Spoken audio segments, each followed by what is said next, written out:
Welcome to the podcast of champions. I'm your host, Lord Deathman, and today we continue our Infinity Saga series with a review and analysis of probably one of its most heavily debated and polarizing entries, Marvel Studios' 2008 film, The Incredible Hulk. Buckle up for an exciting discussion on one of the MCU's most overlooked entries. Of course, for all you guys out in the audience, I do have to read the fine print. Some social media promos. Don't forget to check us out on YouTube.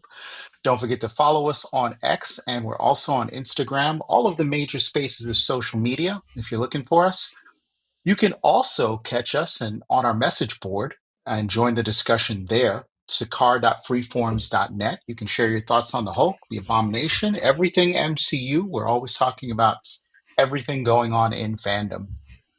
And last but certainly not least, before we dive into the discussion proper, I do have to issue a quick spoiler warning. This episode will cover major plot points for The Incredible Hulk. So if you haven't seen it, pause here and come back after watching the film. Don't worry, we'll be here. So, I want to get to panel introductions so we can dive right into this conversation. Today, joining us amongst our most powerful champions, we have the incredible Taylor. How are you doing today, man? I'm feeling incredible. Oh, well said. Well said. We also have the immortal Grandmaster. How are you doing today, sir? Uh, well, let's just say today is a bit of an abomination. Hopefully, we can turn that around in the discussion. And last but certainly not least, we have on audio only Loki's mom, the smart Loki's mom. How are you doing today? Feeling hulky. I don't even know what that means, but you know what? It seems like that's the right vibe for the show. Sounds fun. Yeah, it ain't easy being green. Mm-mm. It is. You guys are taking me back to the 60s theme show to the Hulk cartoon. They did a lot of weird wordplay in that anthem. Yeah, check it out if you haven't heard it. But yes, let's dive into what we came here for and start this discussion off proper. We're going to get some quick impressions, initial thoughts, of what you first felt when you watched The Incredible Hulk, and now some, I think, wow, could it really be some 16 or 15, 16 years on? How do you feel about it now? I wanted to start the discussion with Grandmaster. Give us your quick highlights, impressions about the film. Where does it sit for you in the MCU pantheon? Um, it's a bit weird. I think it's my was my least favorite MCU movie up until Captain America: Brave New World. We have discussed that in that review, but um, I still love it though. And I need to explain that because Hulk was my first superhero. I when I was a kid in late 70s, early 80s, and on TV in my country was running the Incredible Hulk show with Billy Bixby and Lou Ferrigno. So Hulk, I watched that and I was in awe. Hulk was my first superhero, is my favorite superhero, and will always be my favorite superhero. And yes, Wanda Maximoff exists, I know, but still. Um, the and yeah, the Incredible Hulk is special for me because of this. They bring back Lou Ferrigno. They bring back the Lonely Man theme. So yeah, I cannot hate this movie. Is it a perfect movie? Far from it. I'm sure we'll get a deeper dive and I can get into that. Yeah, it has flaws, and I cannot deny it. So, yeah, it's a weird movie for me. I still like it though. Yeah. I hear where you're coming from, and I think I'm in the same space as you.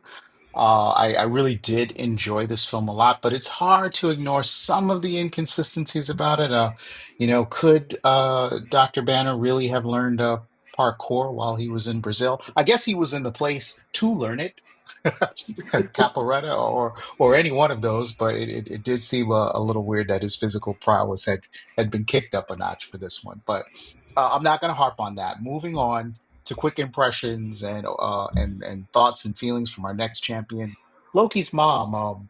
Where does this film sit for you? And I'd like to get your perspective on how you felt about seeing the film when you first saw it, if you saw it when it first came out, Hmm. and has that changed for you today? Well, Edward Norton is a fine actor, but he's no Bill Bixby. And to me, Bill Bixby will always be whatever. I think they called him David Banner on the TV show, but Bruce Banner, he will always be Bruce Banner to me. And Lou Ferrigno, absolutely. I had totally forgotten, and I saw the this particular movie after I had already seen, I believe, the Avengers. That movie had already gotten to that point, so I did go back and look at it because I felt like I needed to, just to kind of get. I had sort of confused the Hulk that came out with Eric Bana. I think maybe a year or so before that. I think I had gotten those two movies confused somehow in my mind. So when I saw it again, I saw the Incredible Hulk again about 2 months ago. Then I got it straightened out. I did like, of course, William Hurt. He's a fabulous actor. The late William Hurt. Liv Tyler, she was wonderful in it. I thought those aspects. Here again, as much as I like Edward Norton and loved him in Fight Club, just absolutely one of his, probably my favorite movie of his. He just didn't fill out the part for me. Um, Other than that, it was pretty standard. It was like any other of the MCUs or the X-Men or anything that we've seen up to that point. I can't really fault the movie too much. I did love the Lou Ferrigno cameo. I had forgotten all about that. So Yeah. seeing him again just delighted the heck out of me. So yeah, pretty good movie. Not my favorite, but it's I'm not going to Yeah. dump on it too much. Well, I hope not. I think you're the first person I've ever heard say you like conflated the 2003 Hulk with this 2008 one. For a lot of fans, they're two very different movies, and you'll Well, get I had just seen saw one and then and for whatever reason I guess it did the Hulk didn't impress me or Hulk didn't impress me, so I was sort of yeah, thinking yeah. this other movie wouldn't impress me either, but it did a little bit more. Here's a tip for everybody out in the audience. If you really want to be able to delineate the two movies, one has a chubby Hulk, one who probably, should have been working out just a little bit more in 2003. And then there's the Hulk in 2008 who has zero body fat, like maybe negative, like 7 body fat. He is just all muscle all the time. So that's how I tell them together myself mentally in my own head canon. But yeah, Taylor, we want to move on to you. Initial impressions about the movie, and how are you feeling about it today? Like some 30 plus movies on in the series. Well, as far as the difference between the two movies, one has Sam Elliott and a killer poodle. Um, the other one is good. That's how you tell the difference between it. Oh my God, Sam Elliott. I'm just Wow. joking. I'm just joking. I don't hate that first movie. I don't love it, but I don't hate it. The one we're talking about, though, The Incredible Hulk, I love. I loved it when I saw it. I love it now. I've seen it multiple times. I think it's among the MCU's best. It's just a great movie. All right, all right. Well said, short and sweet. So, yeah, it looks like we're going to have a really interesting discussion here, and I'm really looking forward to getting into the deep dives on this particular film.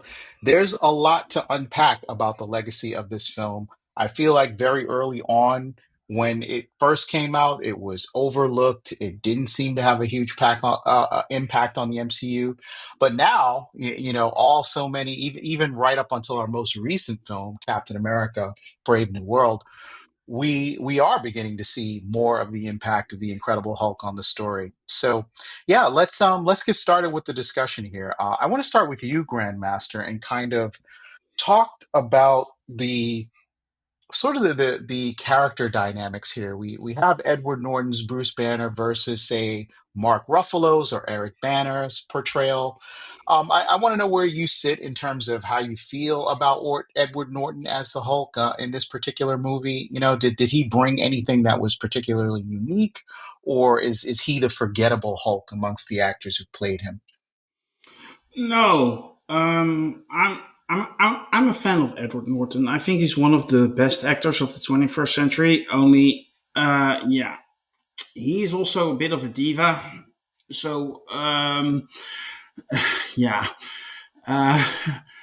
Uh, let's not get into the all the The production behind the scenes, problems right? and the behind the scenes problems that he didn't do the press tour or whatever, or the bare minimum, or you know what? When it comes to the acting job, I thought he did a fine job. But then I look, they replaced him with Ruffalo, and yeah, Ruffalo is more Bruce Banner Hulk for me than Edward Norton is, Right. which makes sense. We've seen Ruffalo multiple times in the role. He does an excellent job. He's I wouldn't say a better actor, but at least on par with Norton. And his range is maybe a little bit more bigger. And yeah, Ruffalo is MCU's Hulk. So in that aspect, the Incredible Hulk feels like it's a little bit outside of the MCU, while it's not, because we've seen the other characters return. Um, so yeah, Edward Norton is a problem for me in the MCU in that regard. Um, in this particular movie, I thought he did a fine job. Nothing that stands out or anything like. Okay. It's a pretty standard superhero movie for me.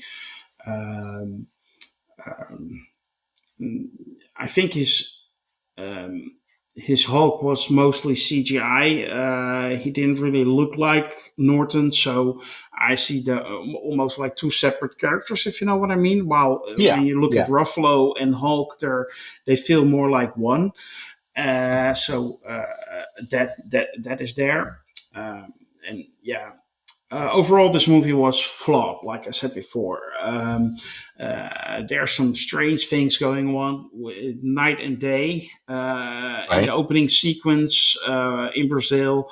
He escapes his house. The chase starts during the night, then it's day, or at least dawn, and then it becomes very dark and night again at the end of the chase in the factory. So there's how long did that chase last, or was there a sudden burst of Right. daylight or whatever? Yeah. The same thing is happening with the incident at Culver University in Virginia. Um, they specifically say they need to leave early in the morning at the crack of dawn. He needs to take the bus. It is daylight. The fight starts, takes about 10 minutes maximum, maybe 15. And then William Hurt looks at the fireball going over where Hulk protects Betty Ross. And that fireball is exploding over Hulk while he's protecting Betty Ross. And then they switch back to William Hurt, and it's night again.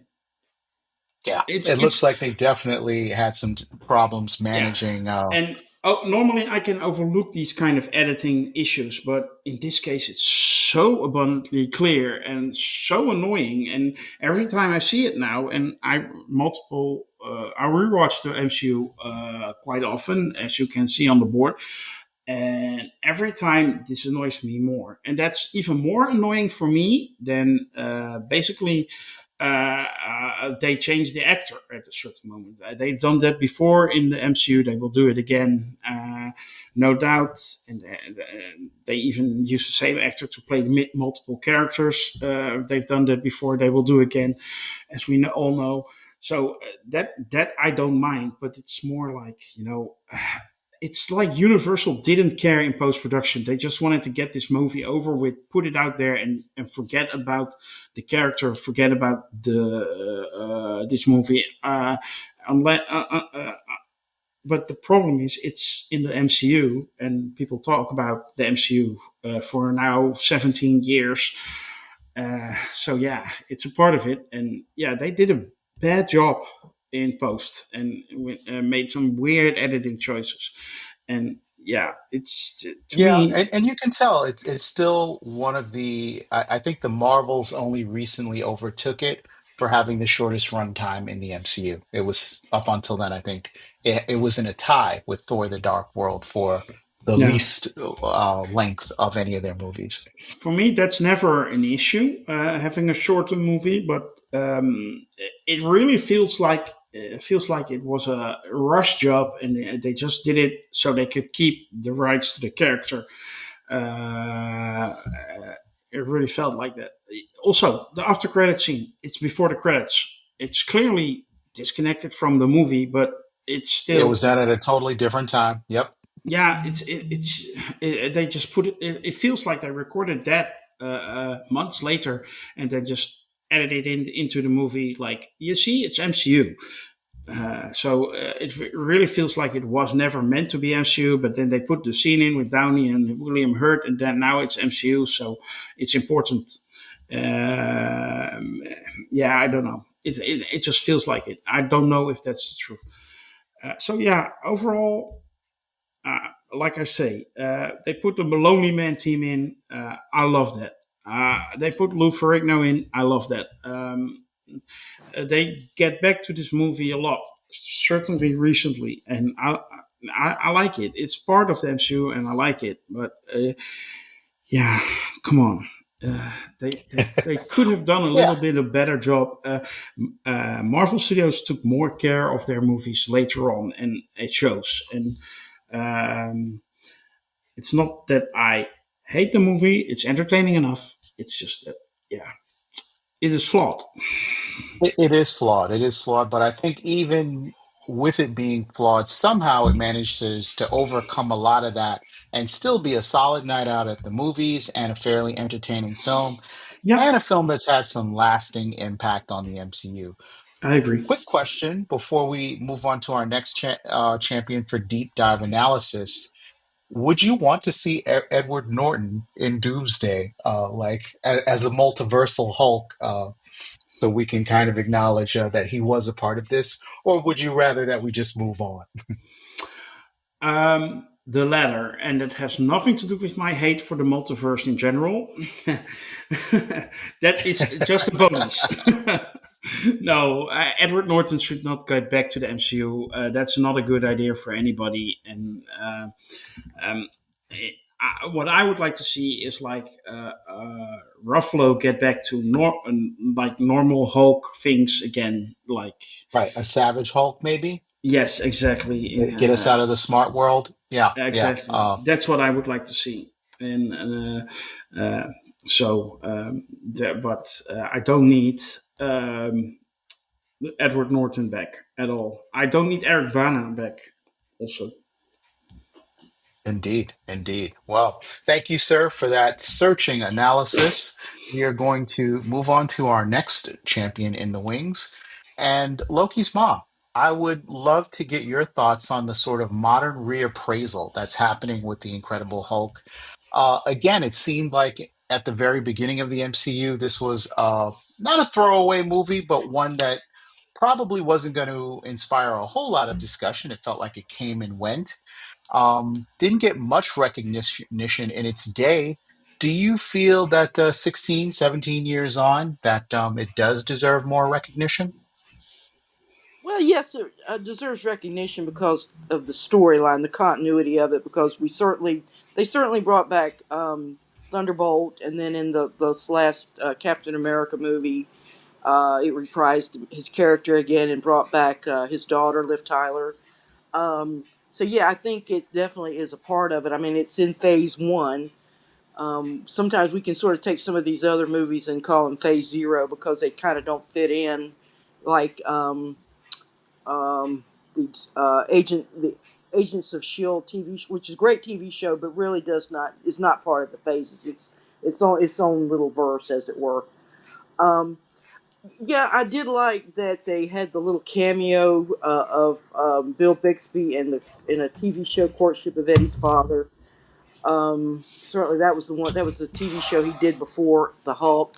I don't want to talk too much about Bill Bixby, but to me, he was one of my favorite actors and just an incredible talent, and still missed, still missed. Yeah, and a great human being by all accounts. I mean, Absolutely, I didn't yeah. know the man, but hmm Had a people lot of don't have anything but good things to yeah, say about Bill Bixby. had a lot of tragedy in his life and whatnot, and died young.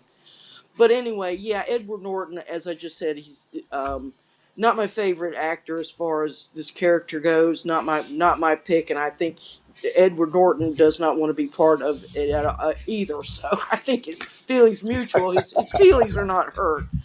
Um, yeah, I don't know. I think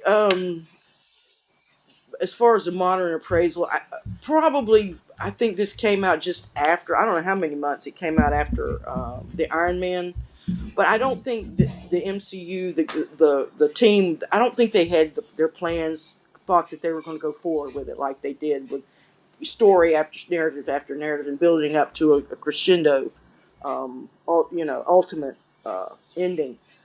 So I don't think that was part of it, and it's like I say, it's sort of a fifth wheel. It's not really a part of it, and yet, as far as the story goes, it is because all the characters are coming back. Like with Mr. Blue, the leader, he's also has been brought back, so it has its place there. Um, I don't know. Other than I'd have to agree, it's not my favorite movie as far as the MCU phases go. But it's not really a redheaded stepchild either. It has its place.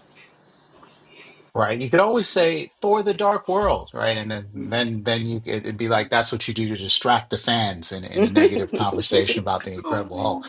Then the Well, topic automatically changes. Yeah, Lord But definitely. I'm sorry. Grandmaster is not a fan of the multiverse, and I definitely am. And one of the reasons, and I'll throw this out as sort of as an little aside, I think we all have our little multiverse places. Unless you're a stone cold atheist, anybody with in a really that you believe in a different in another dimension. You believe in another that there's another at least one more verse out there, universe out there, that it's a real thing. So I think believing in multiverses are not that unusual if we consider that's how we in our modern culture deal with things. We have to build these fantasies and these narratives that aren't necessarily, whether it's historical narratives, which aren't, come to find out, were not true, but they're there for a reason, and we believe that they're true, so we believe in that particular narrative. yeah, Um, but I think yeah. just as a more grounded movie, the Hulk really obviously it doesn't do much to move the Infinity Saga along. There's no, sort of Thanos or Jules action going on, but that was the case with Iron Man 2. And by the way, those movies were literally about a month apart, May and June of 2008. But it has brought us an incredible legacy when it comes to ideas like super soldiers, right? People are kind of wondering, well, why would we take Captain America, Brave New World, and make that a film with Hulks in it? But the legacy of the Hulk in the MCU is that he's actually a product of a super soldier program in which people were trying to make enhanced human beings. So yeah, I think it has I think a part, if you would agree with me, Loki's mom, that a part of the modern reappraisal is that people are starting to see that yeah, we wouldn't have all of this great super soldier action going on in the MCU if not for the Incredible Hulk, which pretty much sets up the foundation for that storytelling. And we've never found out yet exactly what the source is of the super soldier serum. It's blue fluid. We sort of got a little hint, and It's but then again, Gatorade. we fall out of this serum. We fall out of it back into the Agents of Shield stories that it comes from the Kree. That this is their blood somehow that's been reformulated. So that would mean that the Kree was in existence long before any of this, even before True. the narrative starts. I And mean, no telling how far back it goes. We know Erskine, made some super formulated Kool-Aid. Everybody lost the formula to it, and then ever since then they've been trying to recreate it. Yeah. Um, So yeah, what off but world people brought it to us? I think that's the mystery. indeed, indeed. Well, lovely chatting with you, Loki's mom, as always, and I'm glad to get your perspective. I love talking to you. I want to take a quick follow-up from Grandmaster before I move on to our last champion in terms of a deep dive appraisal of this film. Go on, go ahead, Grandmaster. Yeah, I think the blue fluid was just Romulan ale. Was Yes, what? I'm sorry. What? Romulan ale. That's a Oh, Star Trek joke for you guys out in the audience. Yes. So that means that it's illegal in the Federation, at least, yeah. super soldier serum. Yeah. It's Yes, it like could have cloaking also been devices. right, but still, people managed to get their hands on it Well, didn't in the Marvel Star do Trek some universe. comic books back in the day where they crossed over Star Trek into the Marvel verse? If I remember correctly. They probably have, and I'd love to read those, just as a completionist, because why not? But Yeah. yeah, I don't know of anything offhand. But yeah, again, Loki's mom, thank you so much for that commentary. Taylor, I know you've been waiting in the wings. You've been chomping at the bit to defend this film that you love. I just want to get your perspective on a couple of things that stand out to me about this particular film, and it's really in the department of like visual effects. There are some frequent criticisms you get about this film.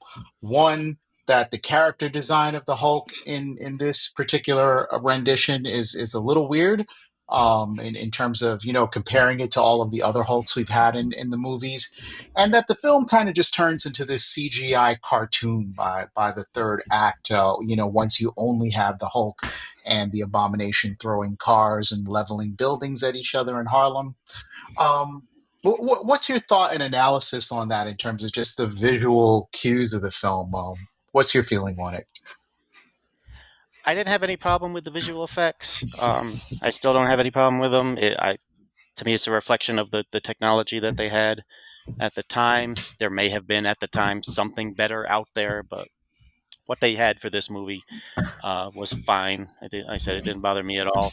The more important thing to me was how they used it as far as the story and the action scenes, and I thought the Yeah, action scenes were really good. And by the way, just throughout the entire Infinity Saga, the action scenes and the action choreography and the thought that goes into it is really above average, or as we will discuss as we go forward. A few things. Let's follow up on a few things here. I don't believe in a universe where Nick Nolte is the Hulk's father. I all right. shout out. Let me pile on the shout out for Bill Bixby, wonderful actor. Starred in quite a few TV series in his day. Yeah. We've mentioned, of course, The Incredible Hulk. We mentioned Courtship of Eddie's Father, which is a very good show, by the way. But he was also starred in the early '60s, My Favorite Martian, which I Oh contend yeah. and will always contend was referenced in Oh WandaVision, yeah. which is a good show. Um, Yeah, it was. all I right, loved it. complaining about Bruce Banner's athletic prowess is an anti-scientist stereotype, and I will not stand for it any longer. Indeed. Yes. I hope to see him doing some parkour in Secret Wars and Doomsday to give us, a real Exactly. well-rounded Hulk. Exactly. Mark Ruffalo is the superior Bruce Banner, but I think Edward Norton does a good job in this movie. I didn't have any issues with his performance. But my favorite part about this movie is actually the villain, the Abomination, and his story arc. I thought that character, and I'm sorry, I'm having a brain cramp on the actor, but I love the actor. And that character went through a Roth. great development. Yes, Roth, thank you. Um, Tim Roth, Tim right? Roth, yeah. Right. Yeah. He did a great job. He always does a great job. He's a fantastic actor. But I love that character's arc. Okay, this is a guy. He is a warrior. He has nothing else in his life. He is getting too old to fight. He's not up to the challenges that he used to be, and he will do anything to get that back. And in a world where superpowers exist, the temptation is there. Of course, General Ross says, hey, how would you like to have the knowledge you have now in the body you had 20 years ago? I can make that happen. And of course, he jumps on it, and then of course, it starts to affect his mind. He becomes more and more deranged and more addicted to the not just the adrenaline, as well as the whatever drugs it is that they're pumping into him to make him super powered.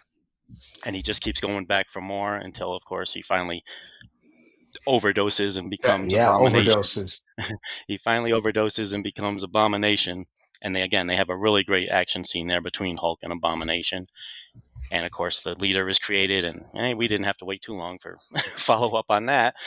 Just whatever it was, 17 years or whatever. But Almost two they didn't forget. decades. They didn't forget the fans who really wanted to know what happened there.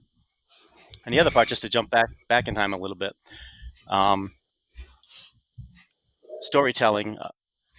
A single drop of blood into a bottle of Brazilian soda, then gets drank by Stan Lee, and that is how they found out where he had been hiding all this time, and were able to go in and Right. find him.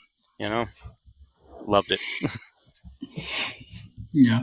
Yeah, Oh, and that also that in was the I'm sorry, also in the at the university fight scene, if I remember correctly, and I think I do, those weird sonic weapons that they used on the Hulk. I believe the name Stark did appear on those tools yes, they had that there. is So Stark Tech. there was a little reference to the greater MCU there. Yeah, The whole opening sequence is a reference to the great MCU. Shield get mentioned, Stark Industry get mentioned. Yep. right. So they were definitely building to something. And again, as a movie that doesn't get quite the praise that it does, and has to live like all these other MCU movies didn't have like a previous version of the Hulk to compare them to. So it was really trying to come up from behind. I think they did a fantastic job with the film. I always contend that it's a super entertaining film. It's meaningful to the MCU. It just has a few issues around some of the execution of some of its things, and I don't know if that had anything to do with Edward Norton sort of being a control freak, but that is what is said about that. But Taylor, before we move on from your deep dive, I definitely want to give you the floor here again to ask you a question about the leader, right? So as you said, we had was the visual of this guy laying on the floor for 16 years with that weird smile on his face. Uh, Wondering if and when they would ever pay it off. I mean, just did you get what you wanted out of Captain America: Brave New World when the leader comes back around? I'm glad he came back around, and I think the actor did a good job with what he had. Um, I think there were some issues with the story in Brave New World. Not that it was bad. I just think it could have been tighter and could have been a little bit better executed. Yeah, But I do still like that movie. We reviewed it earlier. You can go back and check yeah, what I we said did. about it. Check out I our like I review liked the of movie. Yep, I like yeah. that movie, and I'm glad they brought the leader back. And I'm glad he's not dead. So maybe there's a chance of seeing him again. Indeed. I could tell Grandmaster's chomping at the bit to get in his 2 cents. And as the master of ceremonies, I saw you had a follow-up, Grandmaster. Yeah. What is it that you wanted to contribute? There's one thing that the Incredible Hulk did very well, and I wish other filmmakers, Zack Snyder, would have taken a page out of that book. What they did was just make a quick, like 3 minute opening sequence with during the credits. They just showed the or origin story of the Hulk. We did not get like half an hour where Bruce Banner becomes the Hulk, because we have seen that before. Yeah. People that go to a movie called The Incredible Hulk, you may figure out as a director, as a writer. They know how what a Hulk is, what he does. They just quickly show how he became the Hulk, the backstory with Betty Ross, with Thaddeus Ross, and then the movie starts in Brazil. Um, that's how you do it. You don't spend like 20 minutes showing falling pearls on a sidewalk. Okay. Yeah, And that that's could have what I been wanted like to the whole say, point film for out. him. Yeah. No, you're absolutely right. There's a bit of economy to that film in terms of like getting us into the narrative straightaways without a protracted origin story. And I think they knew they had to do that, and apparently that was Edward Norton's contribution creatively to dispense with that. So I guess we owe him that, if nothing else. But yeah, uh, it has been wonderful talking to the champions about the Incredible Hulk. I do want to wrap up the discussion, but before we go, we have the duty, the obligation, the honor to give final thoughts about this movie and also a rating.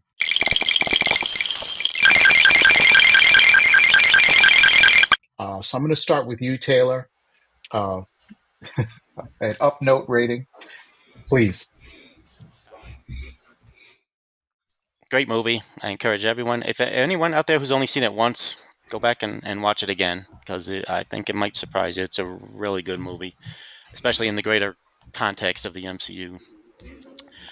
Rating. I don't remember what rating I gave this movie. It's at least a 9. It might be a 10. Oh, wow. Okay. We will have our invisible producer go back and fact check you, but I will accept your 10, Taylor, as the Okay. current grade that you're given the Incredible Hulk. Grandmaster, you're up next. Final thoughts on the film and a grade, if you please. Well, like I say, I like it. It's entertaining. It's not the best movie. Give it a 7 out of 10. It's not. It's definitely not a 6 or a 5. It's a 7, and for me, and yeah, that's also my final thoughts. It's a good, solid movie. It's just yeah, it has some issues, but yeah, that's okay. Yeah, all right, all right. That is, I think, a fair assessment of the film, and I would agree with you. Last but certainly not least, the lovely Loki's mom. Bless us with your rating of this film and also any final thoughts you want to share with the audience. Yeah, I will agree. Tim Roth's Abomination and his character, how he develops. I thought that was probably the best part of that movie. So kudos to him. My rating is going to be right there with Grandmasters, and it's going to be a 7. All right, and there you have it, folks at home.